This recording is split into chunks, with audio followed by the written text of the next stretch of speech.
ನಮಸ್ಕಾರ ಸ್ನೇಹಿತರೆ. ನಮ್ಮ ಮೆಟ್ರೋ ಬೇಗ ಕಟ್ರೋ ಅಂತ ನಾವು ಹೇಳಿ ಸಾಕಾಗಿ ಕೊನೆಗೂ ಬಹಳ ನಿರೀಕ್ಷೆಯ ಅಥವಾ ಬಹಳ ಕಾತುರದಿಂದ ಕಾಯುತ್ತಿದ್ದ ಹಳದಿ ಮಾರ್ಗದ ಮೆಟ್ರೋ ಕೊನೆಗೂ ಲೋಕಾರ್ಪಣೆಯಾಗಿದೆ. ಹಾಗಾದರೆ ಈ ಒಂದು ಲೋಕಾರ್ಪಣೆಯಾದ ಮೆಟ್ರೋದಲ್ಲಿ ನಾವು ವೈಟ್ಫೀಲ್ಡಿಂದ ಎಲೆಕ್ಟ್ರಾನಿಕ್ ಸಿಟಿಗೆ ಎಷ್ಟು ಸಮಯ ತೆಗೆದುಕೊಳ್ತೀವಿ ಅಥವಾ ಎಷ್ಟು ಬೆಲೆ ಅಂದರೆ ಟಿಕೆಟ್ ದರ ಎಷ್ಟಿದೆ ಅನ್ನೋ ಒಂದು ಮಾಹಿತಿಯನ್ನು ಈ ವಿಡಿಯೋ ಮೂಲಕ ನಾನು ನಿಮಗೆ ಕೊಡ್ತಾ ಇದ್ದೀನಿ. ನಾನು ಇಂದು ಅಂದರೆ ಲೋಕಾರ್ಪಣೆಯಾದ ಮಾರನೇ ದಿನವೇ ಅಂದರೆ 11ನೇ ತಾರೀಕು ಬೆಳಗ್ಗೆ 7:34ಕ್ಕೆ ಮೆಟ್ರೋ ಸಂಚಾರ ಓಫಾಮ್ ಚನ್ನಸಂದ್ರ ಸ್ಟಾಪ್ ಏನಿದೆ ಅಂದರೆ ಇದು ಓಫಾಮ್ ಚನ್ನಸಂದ್ರ ಬಂದು ವೈಟ್ಫೀಲ್ಡ್ ಕಾಡುಗೋಡಿಯ ನೆಕ್ಸ್ಟ್ ಸ್ಟಾಪು.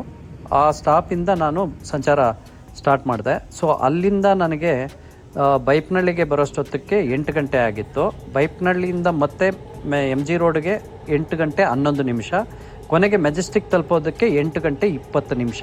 ಅಂದರೆ ಸರಿಸುಮಾರು ಒಂದು 10ರಿಂದ 15 ನಿಮಿಷ ಕಡಿಮೆ 1 ಗಂಟೆ ತಾಸಿನಲ್ಲಿ ನಾನು ಮೆಜೆಸ್ಟಿಕ್ ತಲುಪಿದೆ. ಸೊ ಮೆಜೆಸ್ಟಿಕ್ ತಲುಪಿದಾದ ಮೇಲೆ ನನಗೆ ಅಲ್ಲಿ ಚೇಂಜ್ ಓವರ್ ಟೈಮ್ 1 ನಿಮಿಷದಲ್ಲಿ ಕೆಳಗಡೆ ಬರ್ಬೋದು, 1 ನಿಮಿಷ ಅಥವಾ 2 ನಿಮಿಷ. ಆದರೆ ಅಲ್ಲಿ ನಾನು 6 ನಿಮಿಷಗಳ ಕಾಲ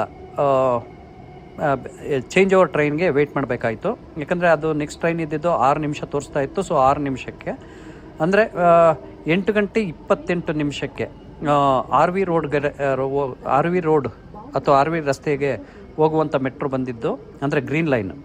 8:28ಕ್ಕೆ ಆ ಮೆಟ್ರೋವನ್ನು ನಾನು ಅಲ್ಲಿ ಮೆಜೆಸ್ಟಿಕ್ ಹತ್ತಿದೆ. ನಂತರ ನಾನು RV ರೋಡ್ ತಲುಪೋಷ್ಟೊತ್ತಿಗೆ 8 ಗಂಟೆ 40 ನಿಮಿಷ.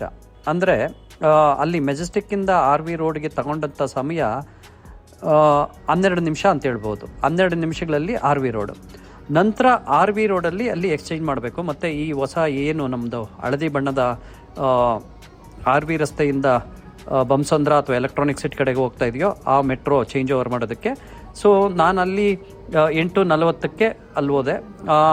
ಅಂದರೆ ನನ್ನ ಅದೃಷ್ಟ ಇರಬೇಕು, ಮೋಸ್ಟ್ಲಿ ಮೆಟ್ರೋ ಬಂದು ಆಲ್ರೆಡಿ ಅಲ್ಲಿತ್ತು. ಅಂದರೆ ಈಗಾಗಲೇ ಅವ್ರು ಹೇಳ್ತಾ ಇರೋ ಪ್ರಕಾರ ಕೇವಲ 3 ಮೆಟ್ರೋ ಇರೋದರಿಂದ ಸಮಯ ಬಹಳ ಕಾಯಬೇಕಾಗುತ್ತೆ ಅನ್ನೋ ಒಂದು ನಿರೀಕ್ಷೆಯೂ ಇದೆ. ಅದು ಹೌದು, ಅದು ಸರ್ವೇ ಸಾಮಾನ್ಯ. ಯಾಕಂದರೆ ಕೇವಲ 3 ಟ್ರೈನ್ ಇರೋದ್ರಿಂದ ಈ ಒಂದು ಇರುತ್ತೆ. ಆದರೆ ನಾನು ಬರೋಷ್ಟೊತ್ತಿಗೆ ಅದು ಒಂದು ಮೆಟ್ರೋ ಇರೋದರಿಂದ 8 ಗಂಟೆ 48 ನಿಮಿಷಕ್ಕೆ ಸರಿಯಾಗಿ ನನ್ನ ಮೆಟ್ರೋ, ಅಂದರೆ ನಾನು ಇದ್ದಂಥ ಮೆಟ್ರೋ RV ರಸ್ತೆಯಿಂದ ಸಾಗಿತು.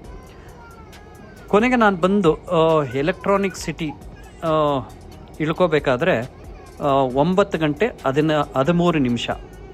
ಅಂದರೆ ಈಗ ನಾನೇನಪ್ಪ ಹೇಳ್ತಾ ಇರೋದು ಅಂದರೆ, ನಾನು ವೈಟ್ಫೀಲ್ಡ್ ಅಥವಾ ಓಫಾಮ್ ಏನಂದರೆ 7 ಗಂಟೆ 34 ನಿಮಿಷಕ್ಕೆ ಬಿಟ್ಟು ಎಲೆಕ್ಟ್ರಾನಿಕ್ ಸಿಟಿ ತಲುಪೋಷ್ಟೊತ್ತಿಗೆ ನನಗೆ 9 ಗಂಟೆ 13 ನಿಮಿಷ.